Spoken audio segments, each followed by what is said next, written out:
Black Knight, and more recently, national security. Well, he's had some ups and downs in his personal life, which he addressed in his 2002 concert film, Run Tell Dat. But Martin is flying high again as Detective Marcus Burnett. He and Will Smith are back for another fast and very bumpy ride. Stop the car. Yeah. Police, hop the trunk. Get out. Get in. Dan Marino, what's up, man? Back up, Dan. Hey, you're the truth. Whatever you need, officers. Hey, Marcus, that's Dan Marino. Hey! Back up. Almost missed that. Almost missed that. Almost. Oh! Lost your mind. Get out! Get out! Trying to break the world record for gunfights in a week. This is not the time to criticize. This is not your fault. No. Huh? No, Mike. Everything's your fault.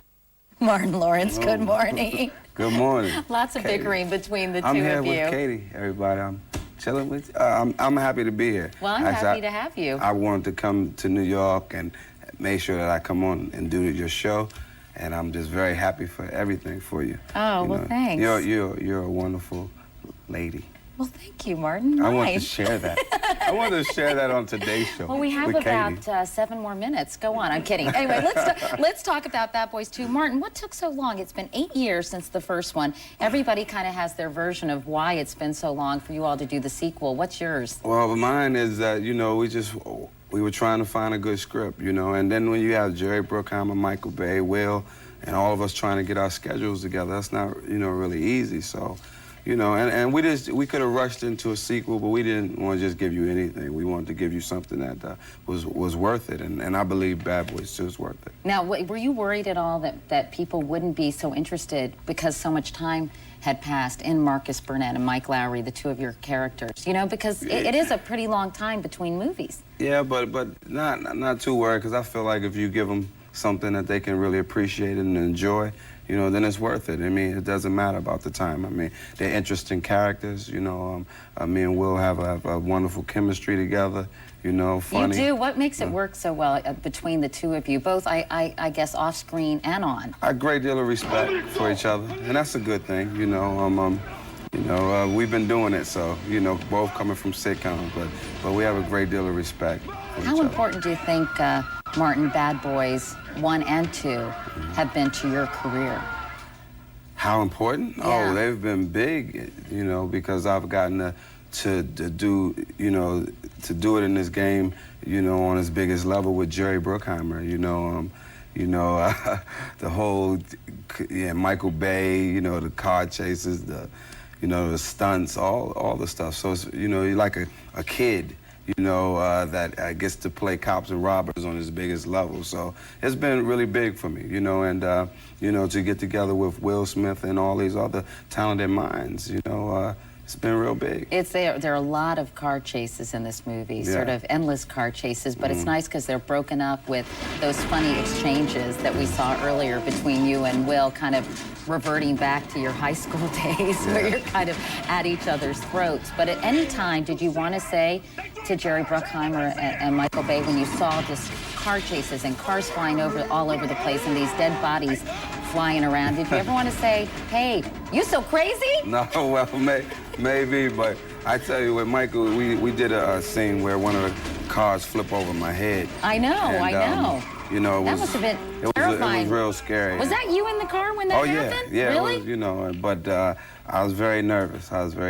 And let's just say my stomach was on bubble all day, But it was scary. But Mike's not going to put us in something too dangerous, so in a situation that's too dangerous. But I know you have 2 little kids, and you've talked to 3 little kids. 3 daughters. 3 daughters. Yes. Oh, wow. Yes. And I know you've talked about violence and your concerns about violence on screen a little bit. I mean, do you worry about the level of violence? Because frankly, it's pretty violent, this movie, and the profanity, wow. Yeah, but I don't consume, it doesn't consume me as much as it probably does people that are so analytical about things. I just don't, because I'll teach my children the realities of illusion and, and reality. So I'm not, it's a movie. Would they see it? How old is your oldest daughter? My oldest is 7, so she won't see it right now, But my daughters, when they see me, if they think I'm getting hurt in a movie, they don't like it. So, yeah, I bet. Daddy, you know that. I go, no, it's a movie, it's a movie. So then we'll sit down and we'll watch Rugrats. Yeah, that's much more appropriate, I think. Now, let me get personal for a second. In your concert film from last year, Run, Tell Dad, I'm so white, aren't I? You poked fun at yourself and the tough times that you've gone through at one point. Let's take a quick look. One day I was out in the street, and they gonna say that I had a gun because my jacket flew off. Oh, I did have a gun. Next thing you know, the police and the firemen and ambulance, they looking at me, I'm looking at them, they looking at me, I'm looking at them. I start singing, how come I feel like somebody's watching me? Now, in addition to that situation, you made headlines for things like getting arrested after a nightclub incident, slipping into a coma after what people would say was a crazy move. That was jogging with heavy clothes and 100-degree temperatures. Now, have you gotten some sense knocked into you, Martin? Oh, yes, no question. Especially after the coma, you know, I was out for 3 days. So I feel like God laid me down to wake me up again and say, you know, when you wake up, you won't see the world quite the way you're seeing it. You'll remember a lot of things, but you won't see it quite like you're looking at it now. So you're minding your P's and Q's a little better these days, as my mom would say? No question, and I'm sitting here with Katie. Aww. Yeah, that's such a lovely lady. Well, do you want to sing? You know, you have trouble with the words of Bad Boys in the movie. Can you sing it for us? Bad Boy, I can't sing the Bad Boy, I do my rap. Okay. All right, ready? Let's see if I can get it. It goes a little something like this. I did this the other night on TV. Let me break it down. It goes a little something like this. You have 15 seconds. All right, I got 15 seconds. Bad Boys, going track to track. Big Will, Marty Marr, going back to back. Play the game, won't let the game play me. Jokes was the cage, the trap, the MC. Big Will came through, cocked the Glock and popped the lock, and now the box is off the shot. We got the whole world open. Do the damn thing. Twin 5-0, we live, yo. They can't hang. Bad Boys, Young Guns with TV shows. That was college. Now we killing the pros. So if you don't start it, then we won't start it. Don't you come half-hearted at the Bad Boys. Martin Lawrence, thank you very much. Katie. Good to see you, Lovely Martin. lady. We'll be Wonderful. back after your local Thank news. you. We've been together all morning. Well, no, not really. We've been in different rooms, really. Back in 1995, Bad Boys launched the film careers of superstars Will Smith, Martin Lawrence, and director Michael Bay. And although all three have continued to make big hits at the box office since then, they're hoping their reunion on Bad Boys 2 makes an even bigger bang when it hits the big screen on Friday. In the film, Martin and Will get right back into character as Marcus Burnett and Mike Lowry, fighting crime on the streets of Miami. This time, it's a Cuban drug dealer they're after. I recently sat down with Will in Miami, where the film was shot. Ready and action! So you got the drugs. Don't lose it, Mike. This is what I do. Bad Boys for life. So, Will, 8 years from Bad Boys 1 to Bad Boys 2. Why so long? A couple of reasons. I guess it was very difficult to get everyone together at the same time because it was so personal to us. It was difficult to agree to the story that was deserving of being Bad Boys 2. It's no surprise it was difficult to reunite the stars. Since Bad Boys premiered in 1995, Smith's career has exploded with a string of hits. Among them, Independence Day.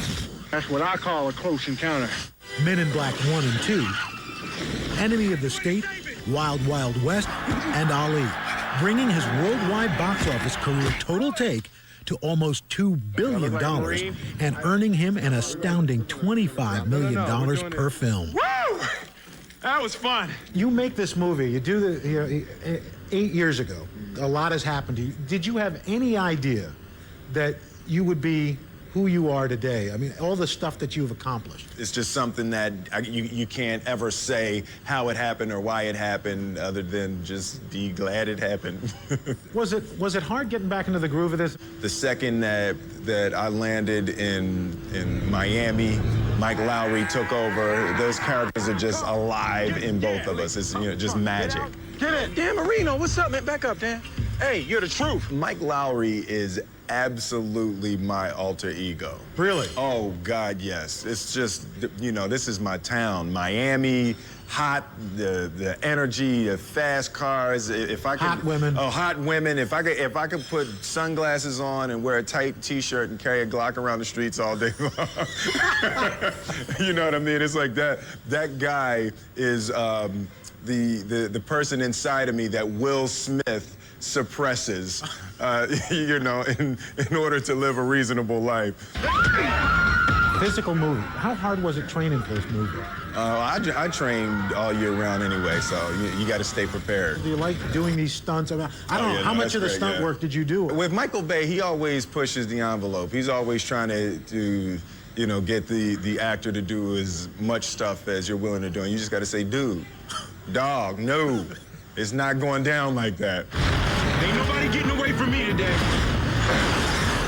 A lot of people are looking forward to this movie. I mean, I know you've probably As well they should. Yes, of course. Is there extra pressure for a movie when there are two characters that people love that they have been waiting to see together again? Right. Now you've got to deliver. Does that put more pressure on you? Not when you know you've delivered. So this movie stands on its own. Yeah, if you haven't seen the first one. If you haven't seen the first one, you can absolutely go into this film and get it. I understand you guys just saw the movie. Can you sit back and look and go, you know, this isn't that good, or this Oh, yeah. is... I mean... Oh, no, and I've done that on a couple of my movies. Have you really? But you sit there and you go, wow, I pretty much suck. That's awful. That is just terrible. You know, you hate those days. Unfortunately, we're not in that situation with this one. This movie's a full-on crowd pleaser. This is not the time to criticize. This is not your fault. No, Mike, everything's your fault. And soon, Smith will take on another role, along with his wife, actress Jada Pinkett Smith. You and Jada have announced that you're going to be executive producers of a TV show on UPN called All of Us, as based on domestic adventures. Your life, basically. Yeah, it's sort of loosely based on our experiences. When Jada and I got together, I was just out of a divorce, and I had a child from that previous marriage, and Jada and I getting together trying to make our relationship work within that scenario. So essentially, that's what we've created for the show. Back to the movie. You were talking sequels. I understand you pitched Tommy Lee Jones and Barry Sonnenfeld. Oh yeah, a Men in Black 3, absolutely. Yeah, we're just currently going through it, trying to get the story together. Bad Boys and Men in Black, I just really love those concepts, and as much as we can continue to make them a series, you know, Bad Boys 9, you know, I'll be about you guys are in 64 wheelchairs. years old. Go get him, Marcus. Marcus, go on. Oh, man, hold on. One more.